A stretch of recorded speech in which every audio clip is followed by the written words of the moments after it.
I'm here with Matthew and Cherise from California. What part of California? Roseville. Roseville. Right outside of Sacramento. And you guys have an amazing story, and I am really excited to hear about it. And could you just give me just a little background on just the past couple years in a brief nutshell? A 60-second version. Yeah. He was having a lot of pain in his legs, and we've spent a lot of time going back and forth with doctors. They were having some problems wanting to give us an MRI. And finally, I was persuasive enough to get that. And we were in by that weekend having him bone biopsied and cleaned up. And we started chemo the following week, probably about 10 days later. Mm-hmm. And he was 6, the tail end of 6 when he got diagnosed. And Ewing's is one of the type of bone cancers that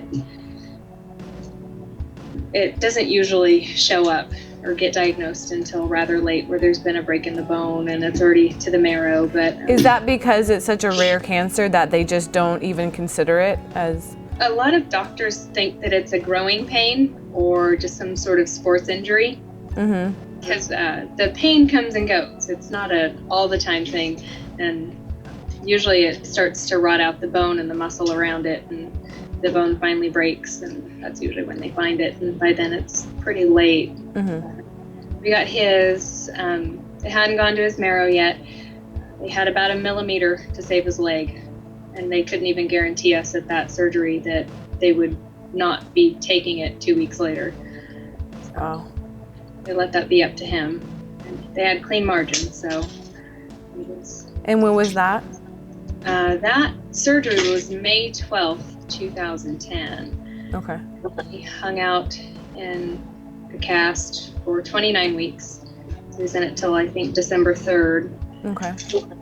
He was stuck in a seated position. Just his muscles deteriorated and all of his tendons shrunk up, and it was a nightmare to look at him even when he was out of the cast, like weeks after, and mm-hmm. his body still wanted to be in a seated position. Mm-hmm. He couldn't stretch his feet out like this. There was no flexion, and he was stuck. Well, he looks amazing now. I cannot wait to hear about the recovery and what's brought Matthew to this point.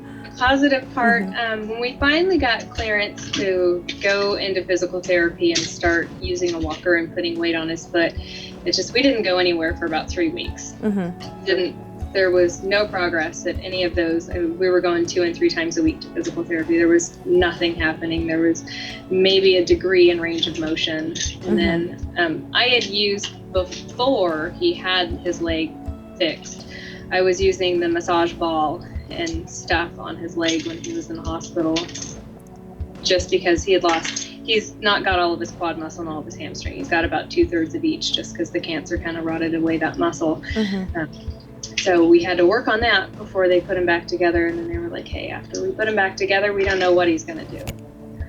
So I started using the massage ball again, a little bit of the grid. I'd have him lay out and kind of do a bridge on the grid, mm-hmm. and just work with him.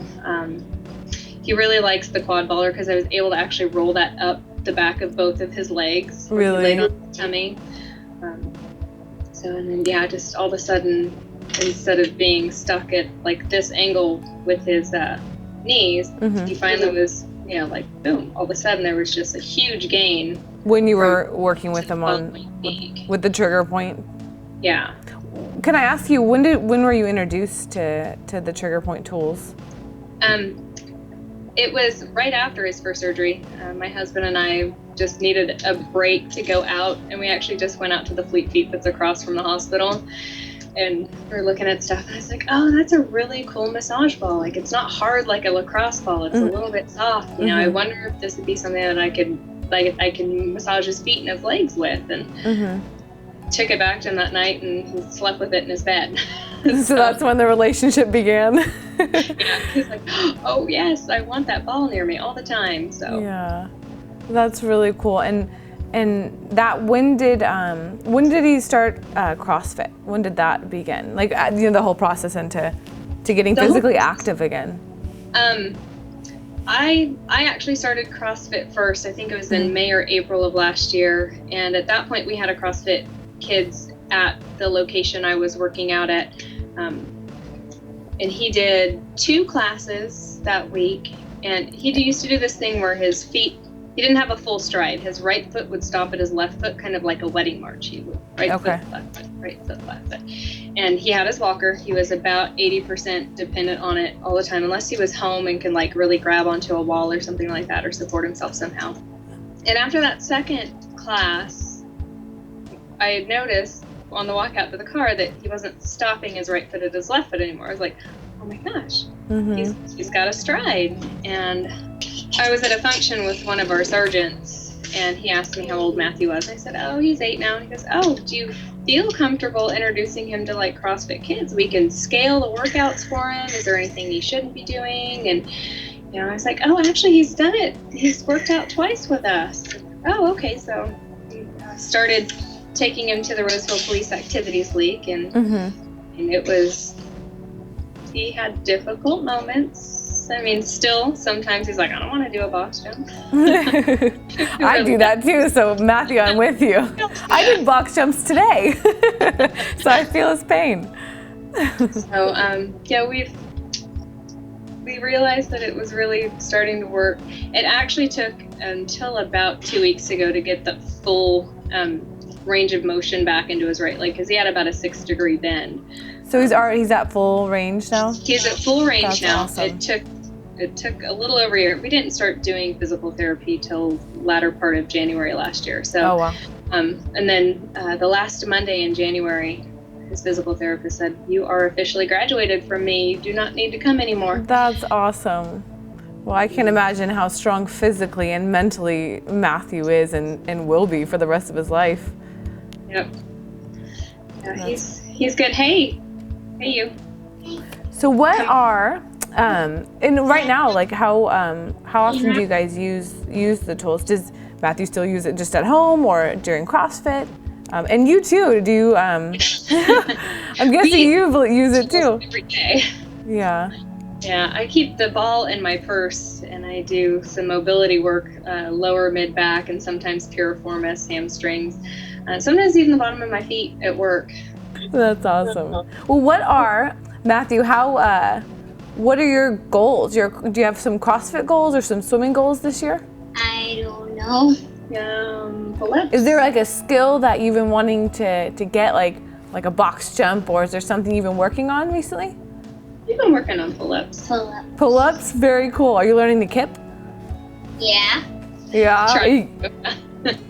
How is it now, seeing your son out there swimming, doing CrossFit, after being in that moment, in that hard spot, to see him so resilient and doing what he's doing and what he's accomplishing already at age 8? How does that make you feel?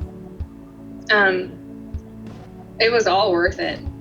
I mean, it was just, and even when he was done with his treatment, he had said something to me along the lines of, most kids don't ever get to know what they're made of, and I found that out by the time I was 8.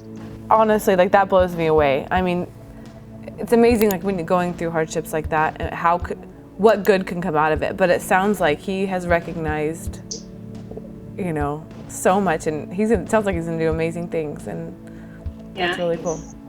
He's a pretty cool kid. That's awesome.